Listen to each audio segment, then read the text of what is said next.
دوستان عزیز سلام علیکم. امروز 1 مارس سال 2026 میباشد. شما رو با 1 روز بهار تبریک میکنم. این موسمی کشاورزی به نهایت تیز آمد و به شما نشون میدم طرز بوریشی آلو رو پروفسیونالی. دوستان عزیز لایک موندن رو فراموش نکنید.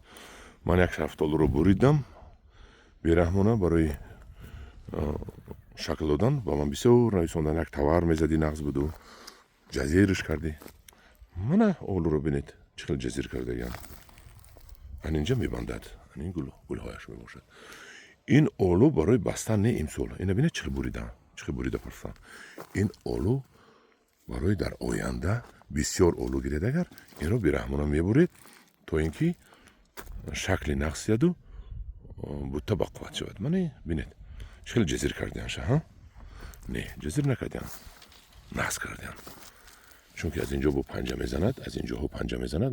من علاقه پنجه زده برام سود است. این پنجه میزند. سال آینده انم خیلی بسیار شود. اگر انم خیلی این گل خونه می شود. این سال آینده میبندد. من همین خورچکو پخکو میبندد. من همینجا گل است. من دیدید گل است. برای این در کنده میبندد. کلان می شود میوه آلو. من هم خیلی در حصار آلو رو بریدن. خب بگویید که جزیر کردن، توار خیلی بیخش زدن. نه، این درست بریدن.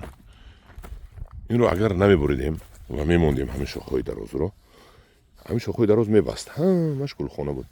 لیکن آلو نبود. آلو چه میشد؟ مایده. اکن آلو میشد. این ببینید من ببینید چقدر گل خونه گل. اینجا آلوهای کلان میشود. این طرزی بریدنی آلو نمیمونند کلان شود.